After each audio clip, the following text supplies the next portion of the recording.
এটাই শহরের সবচেয়ে বিখ্যাত সাইকেলের দোকান স্যার। যদি এখানে কিছু জানতে পারা যায়। আসুন স্যার, কি চাই? কিছু ইনফরমেশন চাই। সিআইডি এখানে কি হয়েছে স্যার?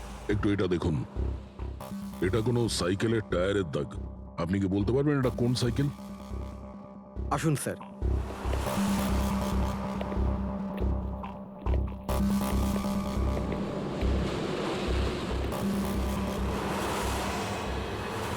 এই হলো ওই সাইকেল, JBRX 100। JBRX 100।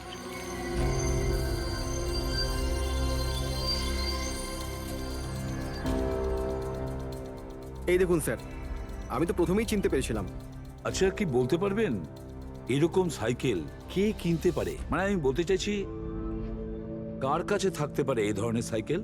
এটা বলা তো খুবই মুশকিল স্যার, কারণ JBR এর এই সাইকেলটা এখন ট্রেন্ডে চলছে। প্রত্যেক সপ্তাহে কমপক্ষে 50টা পিস আমার তো প্রত্যেক দোকানের ব্রাঞ্চ থেকে বিক্রি হয়। আচ্ছা, শহরে অগুন্তি পিসেস আছে, তাদের মধ্যে এই সাইকেলের মালিককে খোঁজা কি করে সম্ভব হবে স্যার? খুবই হাইটেক সাইকেল। 21টা গিয়ার না? হ্যাঁ, শক অবজারভার, লেটেস্ট ডিজাইন। এর দামও নিশ্চয়ই খুব ভালো হবে।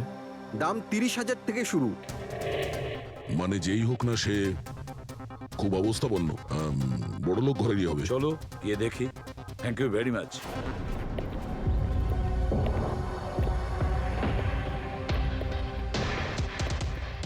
এখানে তো সেরকম কিছু স্পেশাল ইনফরমেশন তো পেলাম না। মনে হচ্ছে আমাদের ইনভেস্টিগেশনটা অন্য পদ্ধতিতে করতে হবে। সঞ্জনা আর শোলা। সঞ্জনা তো বুঝতে পারছি, কিন্তু এই সোলাটা কি? অ্যাড্রেসও হতে পারে, আবার তারিখও হতে পারে। বুঝে উঠতে পারছি না আসলে কি এই পুরো চক্রান্তটা।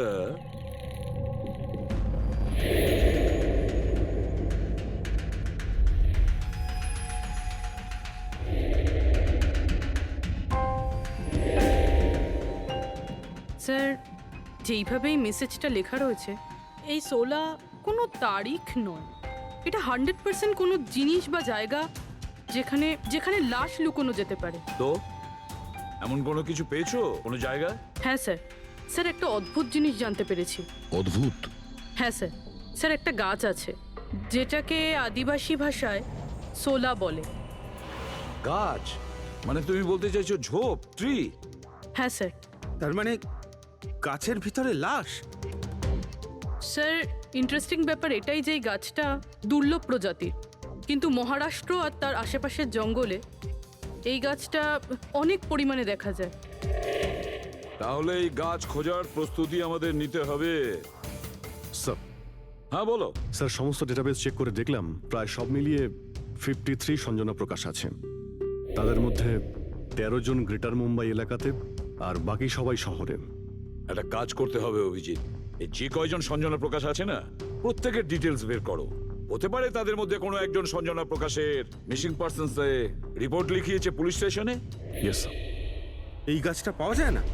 হ্যাঁ, এতগুলো জঙ্গল আছে এটার। স্যার, এই গাছ তো কয়েকশো আছে। আর স্যার, শুধু জঙ্গলে না, লোকেদের ফার্ম হাউসে তো অবশ্যই থাকবে। তার মানে আমাদের সেই গাছটা খুঁজতে হবে যার মধ্যে লাশ আছে। খুঁজবো কি করে স্যার? এ তো শুধু কঠিনই নয়, বরং অসম্ভব।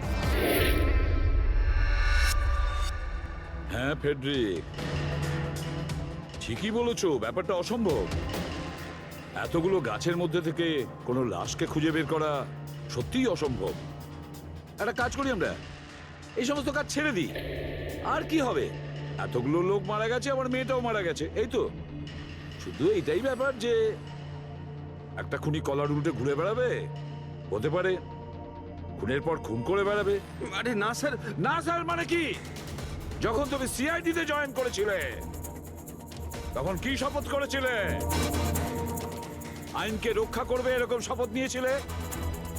মানুষকে ন্যায় বিচার দেবে কথা বলেছিলে? তাহলে তোমার মুখ থেকে অসম্ভব শব্দটা বেরোলো কি করে? শোনো, মুশকিল, অসম্ভব, এই শব্দগুলো যেন কোনোদিন তোমার মুখ থেকে না শুনি। স্যার আমার মনে হয় যে আমরা যদি কিছু প্ল্যানিং করে শুরু করি তো তাহলে এই ব্যাপারটা অনেক সহজ হবে। হ্যাঁ স্যার, এই শোলা গাছ যে এরিয়ায় আছে সেই জায়গাটা তল্লাশি নিচ্ছি। সব থেকে আগে ওই এরিয়াতে যেগুলো শহরে আছে। একটা কাজ করি আমরা, ফরেস্ট ডিপার্টমেন্ট থেকেও আমাদের হেল্প নিতে হবে। আমরা আলাদা আলাদা গ্রুপ করে সার্চ অপারেশন করব। এখান থেকে শুরু করব, তারপর এই দিক দিয়ে সামনে এগোবো, তারপর এখানে, তারপর এখানে। আচ্ছা, এক একটা গাছকে চেক করতে কত সময় লাগতে পারে? কিছু দিন, এমনকি কিছু সপ্তাহ লাগতে পারে। কোনো চমৎকার হলে কাজটা তাড়াতাড়ি হবে।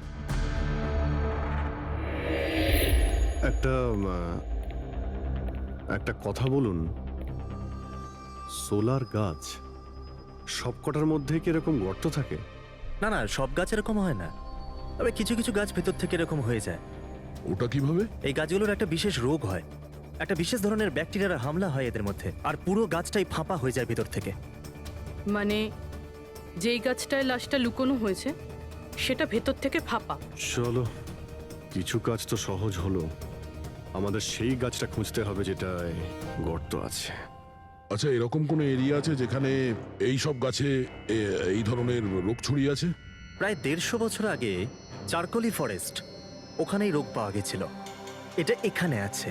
খুব দ্রুতই রোগটা ছড়িয়েছিল, আর যতক্ষণ আমরা এর চিকিৎসা করেছিলাম অনেক গাছ নষ্ট হয়ে গেছিল। আর এগুলো সবই ওই একই গাছ ছিল? আগে হ্যাঁ, এই গাছগুলো এখনো ওখানে আছে? অনেকগুলো।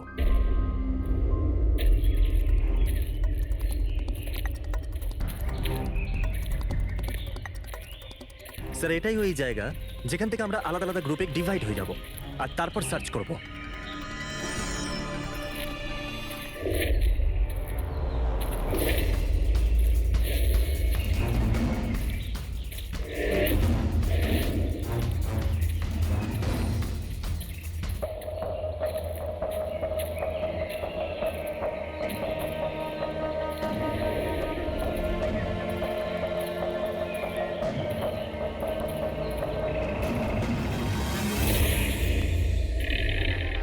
স্যার, সব জায়গা চেক করলাম, কেউ কোথাও সঞ্জনা প্রকাশের নিরুদ্দেশ হওয়ার রিপোর্ট দায়ের করেননি। আর শহরে যে 8 জন সঞ্জনা প্রকাশ আছে তাদের খবর কি? তারা সবাই তো ঠিকঠাকই আছে স্যার, আমি সবকটা চেক করেছি। কোনো গোলমাল হয়নি তো? একটা গন্ডগোল আছে স্যার। আমি যখন আলাদা আলাদা পুলিশ স্টেশনে গিয়ে সঞ্জনা প্রকাশ নামের কারোর নিরুদ্দেশ হওয়ার খবর চেক করছিলাম, তখন আমি একটা খুব আজব কথা জানতে পারলাম। কি আজব ব্যাপার, তাড়াতাড়ি বলো। স্যার, এই যে বেনামে মেসেজ এসেছে না, সেটা শুধু আমরা পাইনি, বরং বিগত কয়েক মাসে 4-4টে পুলিশ স্টেশনে কেউ ঠিক সেরকমই একই রকম মেসেজ পাঠিয়েছে স্যার। মুম্বাই, নাসিক, পুনে, লোনাভালা। বেশ, তাহলে আমরা ওই 4টে পুলিশ স্টেশন থেকে খোঁজ নেব। ওই বেনামি বার্তা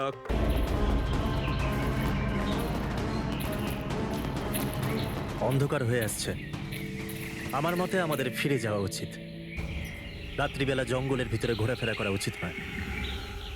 বলুন, আর কিছুটা সময়, 10টা মিনিট দেখি, তারপর ফিরে যাব।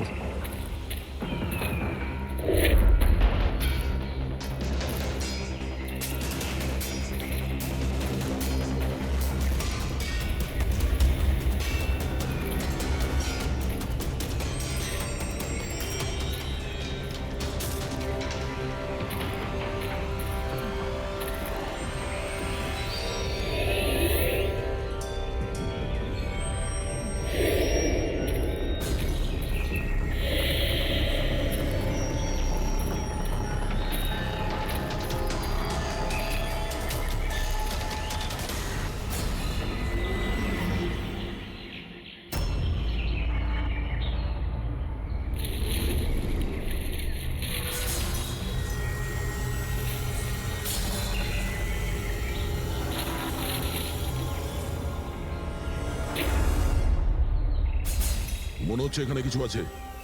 এই পাতাগুলো বার করো, পরিষ্কার করো এগুলো। পরিষ্কার করো।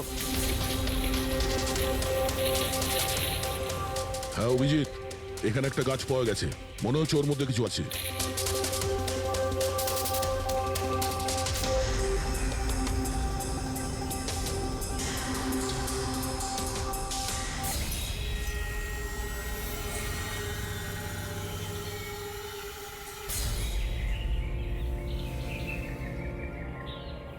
কঙ্কাল কোনো মহিলার? আচ্ছা, এটা সঞ্জনা নয় তো?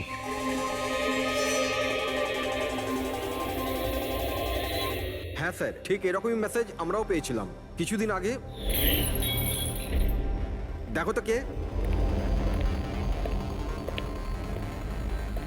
স্যার এটা দেখুন, সঞ্জনাকে কে মেরেছে? 16ই মে লুকিয়েছে। আমরা ভেবেছিলাম কেউ মজা করছে, পাড়ার বাচ্চারা কেউ, তাই আমরা সেই জন্য সত্যিটা জানার প্রয়োজন মনে হয়নি আপনাদের। কি করে খুঁজে পেতাম স্যার? না কোনো লিড ছিল, না কোনো সঞ্জনার মিসিং রিপোর্ট, না কোনো লাশ পেয়েছিলাম স্যার। তাই তারপর স্যার লিড তো নয়, কিন্তু আমার লেভেলে আমি তদন্ত করেছিলাম, কিন্তু তাতে যে মেসেজ পাঠাচ্ছে তারও কোনো খোঁজ পাইনি, এছাড়া কোনো খুন বা অপহরণও হয়নি। অতএব এটা আমাকে মজা মনে করে ছেড়ে দিতে হয়েছে। এই হলো সেই মেসেজ যেটা আমি থানার দেওয়ালে লেখা পেয়েছি। একদম ওই রকমই লেখা। আমরাও ঠিক এইরকম মেসেজই পেয়েছিলাম। গত কয়েক মাস ধরে 4টে আলাদা আলাদা পুলিশ স্টেশনে আর আমাদের বাড়িতে এই মেসেজটা যে দিচ্ছে, সে তো নিশ্চয়ই মজা করছে না। স্যার, এই যে 4টে শহর মুম্বাই, নাসিক, পুনে, লোনাভলা, এগুলো একে অপরের থেকে অনেক কিলোমিটার দূরে স্যার। শুধু মেসেজ পাঠানোর জন্য তো কেউ এতগুলো শহরে যাবে না স্যার। আমার মনে হয় এই 4টে শহরের সঙ্গে ওর কোনো কানেকশন আছে। স্যার ওই মেয়েটার খুন ছুরি মেরে করেছিল স্যার। আর কঙ্কালের বোন ডেন্সিটি থেকে এটা মনে হচ্ছিল যে মরার সময় ওই মেয়েটার বয়স ছিল 20 বছরের কাছাকাছি হবে। 20 বছরের কাছাকাছি। পুরবি, শহরে 8 জন সঞ্জনা প্রকাশ আছে, তাদের বয়স কিরকম? স্যার প্রথম জনের বয়স 67, 43, 52, 21, 33, 39, 23 আর 29। 21 বছর আর 30 বছর। ওই 21 বছর আর 30 বছর বয়সী যে সঞ্জনা প্রকাশ আছে, ওদের ব্যাপারে আবার খবর নাও। সঞ্জনা দেবী, একটা কথা আমি বুঝতে পারছি না যে এই আপনার আধার কার্ড আর লাইসেন্সে যে ডেট আছে সেটা মানে এর মধ্যেই করা হয়েছে কার্ড দুটো। অ্যাকচুয়ালি স্যার, আমি ছোটবেলা থেকেই ব্রডে থাকতাম, তো আমার কাছে সব আইডি প্রুফ ওখানকারই ছিল। আর এখন তো আমি ইন্ডিয়া এসে গেছি, তো আমার এখানকার প্রুফও দরকার। সো এখানে সব প্রুফ তৈরি করে নিয়েছি।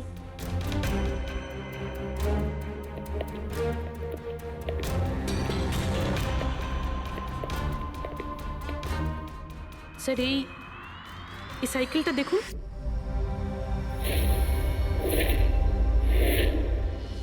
একে এটা বিকি, আমার ছেলে, সঞ্জনার ছোট ভাই। কোথাও দেখতে পাচ্ছি না তো। কোথায় ভিকি? ও আমি ওকে নিয়ে আসছি স্যার। স্যার আপনাদের কাছে একটা রিকোয়েস্ট ছিল, বিকিকে একটু কম প্রশ্ন করবেন। কি বলুন তো, ও অচেনা মানুষ দেখলে ভয় পায়, ওর অটিজম আছে।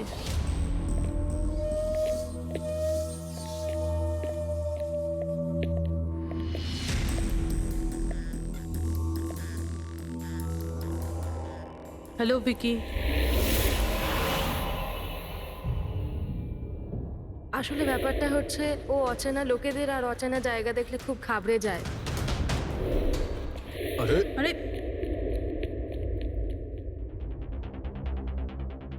এই ভিকি সব থেকে বেশি কাকে ভালোবাসে? ওর কাকিমা মনার সাথে। ভিকি ছোটবেলা থেকেই আমার স্ত্রীর খুব কাছের ছিল। বেকির চিকিৎসা নিশ্চয়ই করাচ্ছেন? চিকিৎসা তো করিয়েছি, কিন্তু আর স্পেশাল স্কুলে ট্রাইও করেছিলাম, কিন্তু কোনো লাভ হয়নি। ও অ্যাডজাস্ট করতেই পারছিল না। হ্যাঁ স্যার, আমরা মুম্বাই, পুনে, লোনাভলা, এমনকি নাসিকেও ট্রাই করলাম, কিন্তু কোনো লাভ হলো না। অভিজিৎ, এ তো সেই সব জায়গাগুলোরই নাম নিচ্ছে যেখানে যেখানে সঞ্জনাকে মার্ডার করার মেসেজ পাওয়া গেছে। আপনি কে? স্যার ও আমার ছেলে সমীর। ও স্কুল থেকেও পালিয়ে যেত, এই জন্য আমরা ওর উপরে ট্র্যাকার লাগিয়ে দিয়েছিলাম, যাতে ও কোথাও যদি হারিয়ে যায় তাহলে আমরা যাতে ওকে ফিরিয়ে আনতে পারি। আপনারা ভিকির সম্পর্কে আর আমাদের সম্পর্কে এত কথা জিজ্ঞেস করছেন কেন? ওই একটা কেসের ব্যাপারে এই এরিয়াতে যতগুলো বাড়ি আছে আমরা সবাইকে জিজ্ঞাসাবাদ করছি, কিন্তু আপনাদের ঘাবড়াবার কোনো কারণ নেই। আপনাদের সঙ্গে কথা বলে এমন মনে হচ্ছে যে এই কেসের সঙ্গে আপনাদের কোনো সম্পর্কই নেই। Anyway, thank you. Thank you. Thank you.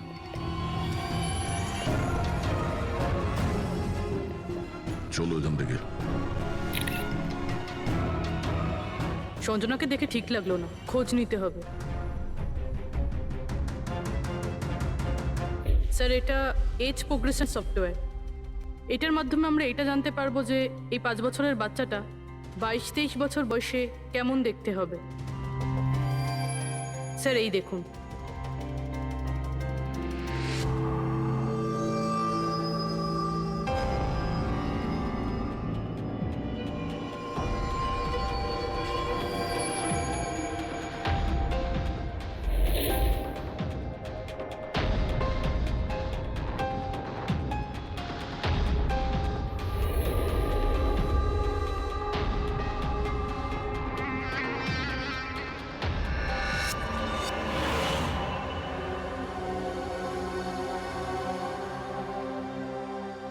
তোমার মুখের প্রত্যেকটা ডিটেল এখন আমার কম্পিউটারে চলে এসেছে।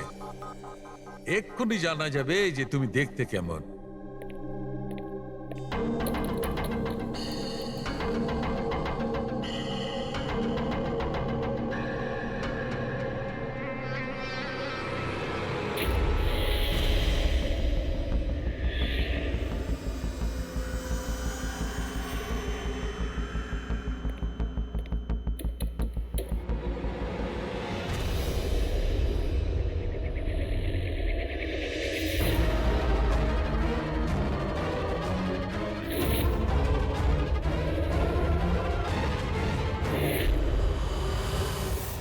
এ তো স্যার অন্য কেউ।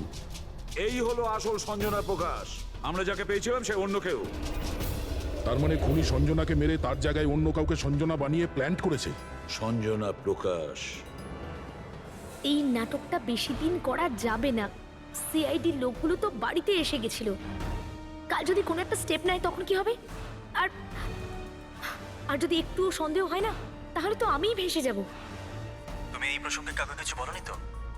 না, আমি এই ব্যাপারে কাউকে কিচ্ছু বলিনি।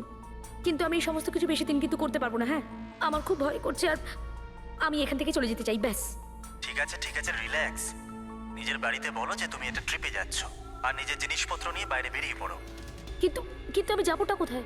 সেটা তুমি আমার উপরে ছেড়ে দাও। নিজের জিনিসপত্র গোছাও আর সেই জায়গাটায় দেখা করো ঠিক 4টায়। ঠিক আছে।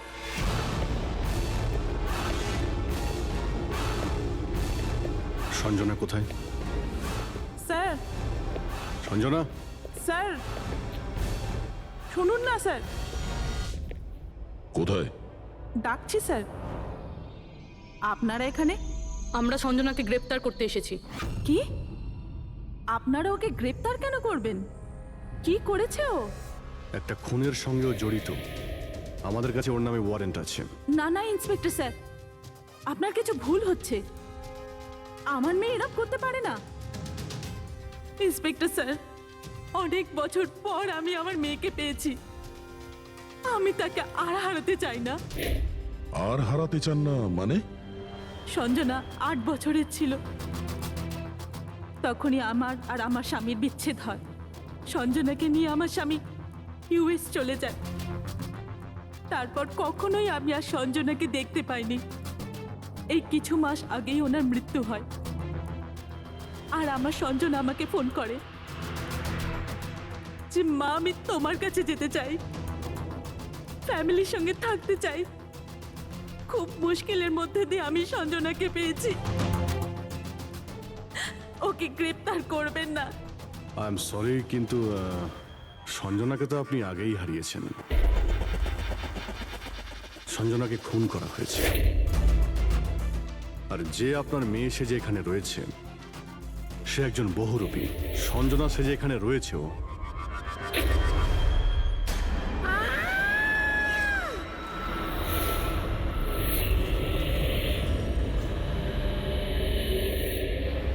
সরে যান তাড়াতাড়ি। উপরে ওঠো, সাবধানে।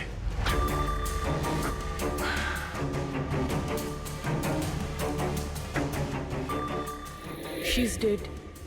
ও নো,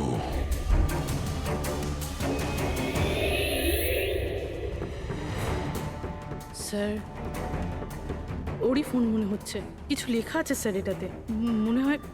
মনে হয় সুইসাইড নোট।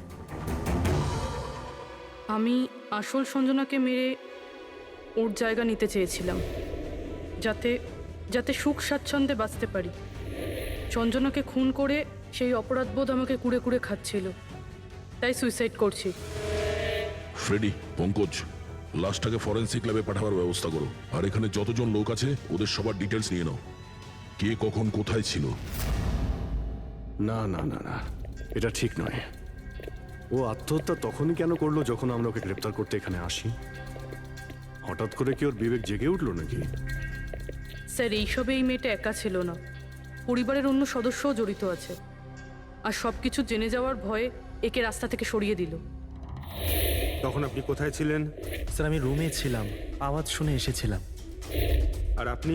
স্যার আমি বাইরে ছিলাম, আওয়াজ শুনে এখানে এলাম। স্যার ওই মেসেজে যা লেখা আর বিকি যা লিখেছে দুটোই সেম, আমি ম্যাচ করিয়েছি। আর ওর কাছে ওই একই সাইকেল আছে, JBR 1000। আর ওর ওই 4টে শহরের সাথেও যোগাযোগ রয়েছে যেখানে মেসেজগুলো পুলিশকে দেওয়া হয়েছিল। স্যার আই থিঙ্ক এতগুলো প্রমাণ যথেষ্ট এইটা প্রমাণ করার জন্য যে মেসেজগুলো বিকিই পাঠাতো।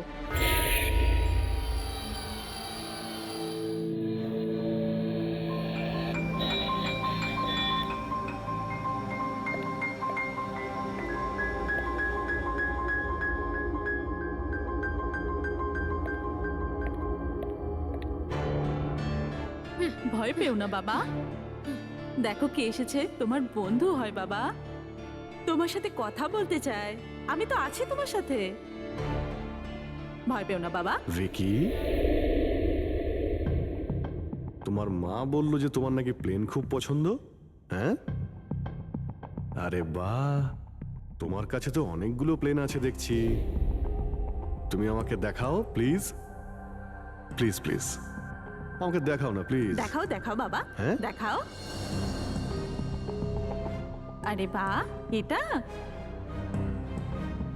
আরে তার আগে আমি তোমায় কিছু দেখাতে চাই, তোমার জন্য গিফট নিয়ে এসেছি। দেখো, নিয়ে এটা নাও। খুব সুন্দর, তোমার পছন্দ হবে। দেখো,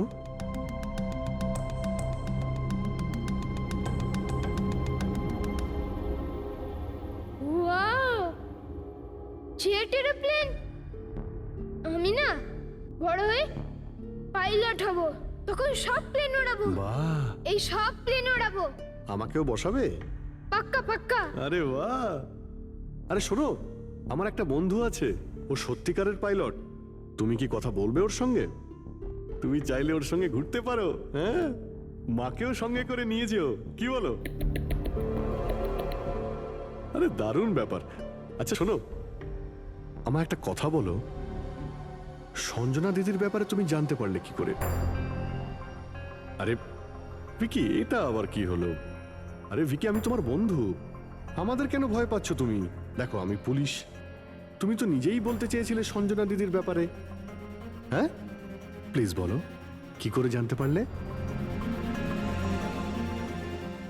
কিছুদিন আগে আমি রাতে। কারোর একটুও সন্দেহ হয়নি যে আমি আসল সঞ্জনা নই, নকল সঞ্জনা। এবার আসল সঞ্জনার ডেড বডি সারা জীবনের মতো এই শুলা গাছে লুকোনো থাকবে। আমরা এখানে আনন্দ করব।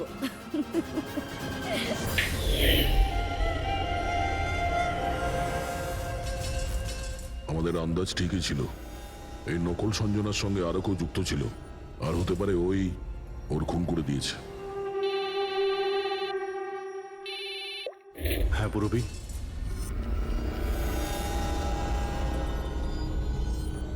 কোথায়? ওকে ওকে, এই নকল সঞ্জনার ব্যাপারে একটা লিড পাওয়া গেছে। ওর ফোনে একটা সিক্রেট ব্যাংক অ্যাকাউন্ট পাওয়া গেছে, যাতে ওর আসল নাম আছে নয়না। আর এই অ্যাকাউন্ট থেকেই ও প্রত্যেক মাসে কাউকে টাকা পাঠাতো নাগপুরে। নয়না আমাদের মেয়ে হয় স্যার, ও পেশায় একজন অ্যাক্ট্রেস, কিন্তু একটা অ্যাসাইনমেন্টের কারণে ও মুম্বাইতে রয়েছে। কিন্তু আপনি এমনভাবে জিজ্ঞেস করছেন কেন? কি হয়েছে ওর? ও ঠিক আছে তো? না, ও ঠিক নেই। নয়না মারা গেছে।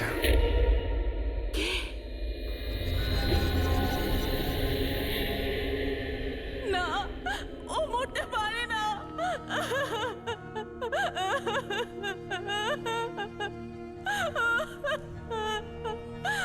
কালই ও আমার সাথে ফোনে কথা বলেছিল।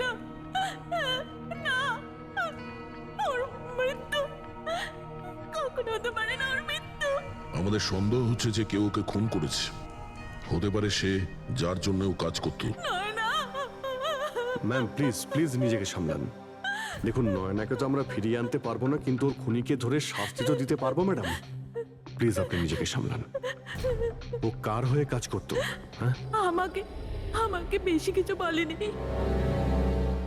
ও একটা ভালো অফার পেয়েছিল, খুব আনন্দে ছিল। বলেছিল, মা খুব ভালো রোল পেয়েছি।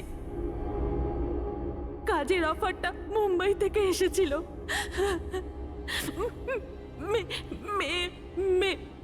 মে মাসেই ছিল। মে মাস। Thank you very much. May মাস মানে যখন সঞ্জনার ইন্ডিয়াতে ফেরার কথা ছিল তখন। সঞ্জনার নামে 50 কোটি টাকা ট্রাস্ট ছিল, যার মধ্যে 60% গত কয়েক মাসে আর বাকি টাকাগুলো গত কয়েক সপ্তাহে বিদেশি অ্যাকাউন্টে ট্রান্সফার করা হয়েছে, যেটাকে আমরা ট্রেস করতে পারিনি। তার মানে নয়নাকে কেউ তার কাজে ব্যবহার করেছে আর কাজ শেষ হতেই রাস্তা থেকে সরিয়ে দিয়েছে। কিন্তু কে? এই রহস্য তো নয়নার সঙ্গেই শেষ হয়ে গেছে, বা হয়তো নয়। আমার মাথায় একটা প্ল্যান এসেছে। সঞ্জনা যে খুন হয়েছে সেই সত্যিটা তো নয়না স্বীকার করেই নিয়েছিল, কিন্তু ওর খুনি এখনো পর্যন্ত ধরা পড়েনি। আর ওর খুনি এই বাড়িরই কোনো সদস্য। কিন্তু সে বেশিক্ষণ বাঁচতে পারবে না, কারণ তাকে ধরার জন্য আমাদের কাছে একটা প্ল্যান আছে। আর বিকির সাহায্যে আমাদের এই প্ল্যানটা সফল হতে পারে। উইকি আমাদের এই খুনের ব্যাপারে বলেছিল, তার মানে খুনির ব্যাপারেও নিশ্চয়ই কিছু জানে, কিন্তু বলতে পারছে না। যদি কোনো বাচ্চা খারাপ, ভয়ঙ্কর বা বিপজ্জনক জিনিস দেখে ফেলে, তো শক বা স্ট্রেস থেকে বাঁচার জন্য ওদের মস্তিষ্ক সেটাকে এক কোণে ব্লক করে দেয়। ওদের এই কথাটা মনে তো থাকে, কিন্তু পুরোপুরি নয়। ভিকির সাথেও এরকমই হয়েছে। এই জন্য ও আমাদের মেসেজ পৌঁছে তো দিয়েছে, কিন্তু তার বেশি ডিটেলস দিতে পারেনি। সেই জন্য আমরা দিল্লি থেকে অটিজম স্পেশালিস্ট একজনকে ডেকে পাঠিয়েছি, যে একটা যন্ত্র আর বিশেষ টেকনিক দিয়ে ব্রেন প্যাটার্ন রিডিং এর মাধ্যমে ভিকির মতো বাচ্চাদের মস্তিষ্কে যা লুকিয়ে রয়েছে সেটা পড়ে নিতে পারেন। আমরা ওর মাথায় একটা বিশেষ ডিভাইস পরাবো, আর তারপরে ওর আলাদা আলাদা সবার ছবি দেখাবো। চিনতে পারা, স্মৃতিশক্তি আর এইরকম বিভিন্ন রকম তথ্য আলাদা আলাদা জায়গা স্টোর হয়। ছবিগুলো দেখার পর ওই ডিভাইসে একটা লাইট জ্বলবে, আর যে ছবিটা দেখার পর ব্রেনের আলাদা আলাদা জায়গায় লাইটটা জ্বলবে, কিংবা ইজি তার মানে ইলেকট্রোএনসেফেলোগ্রাম উপর নিচে যদি হয়, তার থেকেই জানা যাবে যে সেই হচ্ছে খুনি, যাকে বিকি দেখেছিল। মনা কাকি, বিকি বাবা নিজের ঘরে নেই। কি? বিকি বাবা ওর নিজের ঘরে নেই। কোথায় গেল? কোথায় গেল জানি না। কি হয়ে গেছে ওর? যেভাবে হোক ওকে খুঁজে আনুন, যা খুশি করুন। ও স্কুল থেকেও পালিয়ে যেত, এই জন্য আমরা ওর উপর ট্র্যাকার লাগিয়েছিলাম। আর যদি ট্র্যাকার লাগানো থাকে তাহলে তো আমরা ওকে ট্র্যাক করতে পারি। হ্যাঁ, এক মিনিট।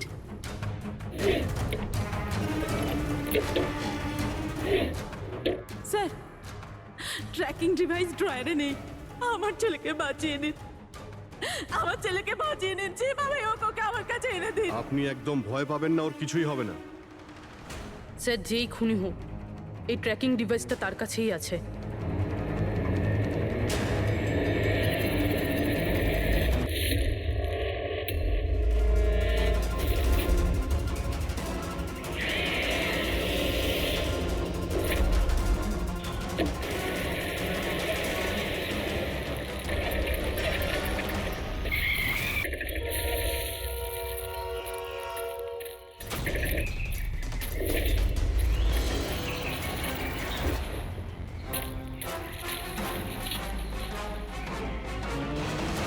তুই বিকি নয়? তাহলে বিকি কোথায়?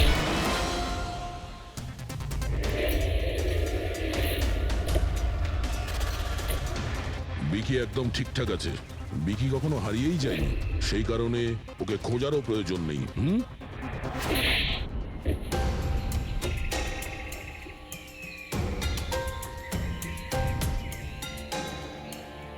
তুই তো একটা বোরে, মানে সৈনিক। আসল খেলোয়াড় কোথায় সেটা বল। এটা খুনির কাছে পৌঁছানোর আমাদের একটা প্ল্যান ছিল, যেটা সাকসেসফুল হয়েছে। তাই এখন শুধু এই একটাই উপায় আছে খুনিকে ধরার জন্য। প্রথমে বিকির সাহায্যে ওর কাছে পৌঁছানোর কথা বলবো, আর তারপর বিকির নিখোঁজ হয়ে যাওয়ার খবর দেব। খুনি ভয় পাবে, আর সেই কারণে ও ট্র্যাকিং ডিভাইসের সাহায্যে বিকিকে খোঁজার চেষ্টা করবে। কিন্তু ও ভিকি হবে না, আমাদের কোনো লোক থাকবে, ঠিক আছে? ঠিক আছে। এই প্ল্যানের সাহায্যে আমরা তো খুনিকে পেয়ে গেছি, কিন্তু ও তো শুধুমাত্র বড়ে ছিল। আসল মাস্টারমাইন্ড অন্য কেউ। আর সেখানেই আছে, এই ঘরের মধ্যে।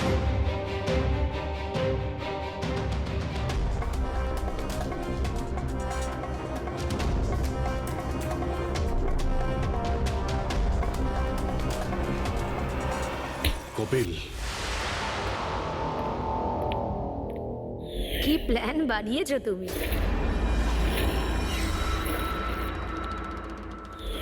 তুই নিজের খুড়তুতো বোনকে মেরে ফেললি। ম্যাডাম প্লিজ, আমি তোকে ছাড়বো না। ছেড়ে দিন। স্যার, একে ফাঁসির শাস্তি দেবেন, একে ছাড়বেন না। এ আমার মেয়েকে মেরে তো ফেলেছে। কপিল কেন করলে এটা? আমি এসব করেছিলাম। আমি সঞ্জনাকে মেরে ওর লাশটাকে লুকিয়ে ফেলেছিলাম, আর তারপর ওর বদলে আমি দ্বিতীয় সঞ্জনাকে নিয়ে আসি। I am so excited. কত বছর পর সবার সঙ্গে দেখা হবে, মমির সাথে, বাকিদের সাথে। সবাই কত হ্যাপি হবে, তাই না? এই জন্যই তো আমি কাউকে বলিনি, সবাইকে সারপ্রাইজ দেব। কি? হ্যাঁ, খুব ভালো হবে। গাড়ি থামালে কেন? স্যার, মনে হচ্ছে গাড়ি খারাপ হয়ে গেছে, আমি দেখছি।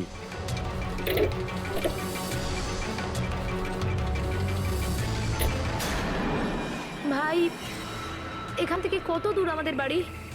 এতটাই দূর যে সেখানে তুমি কোনোদিন পৌঁছবে না।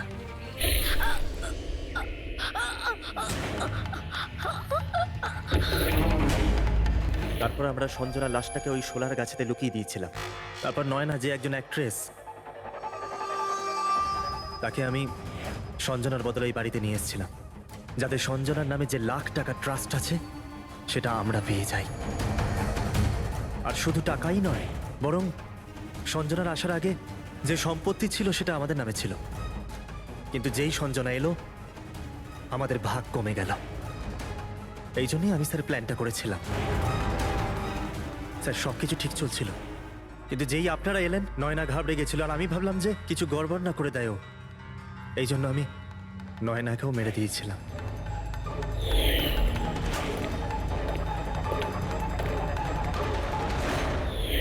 কিন্তু আপনারা আমার সমস্ত প্ল্যানেতে জল ঢেলে দিলেন। এতক্ষণ তো শুধু জলই ঢেলেছি। তোমার অপরাধের শাস্তি এখনো বাকি আছে। নিয়ে যাও ওকে। যা। Vicky, thank you Vicky, thank you very much. যদি তুমি না থাকতে, তাহলে সঞ্জনার খুনিকে ধরতেই পারতাম না। তুমি খুব সাহসী। হ্যাঁ, থ্যাংক ইউ ভেরি মাচ।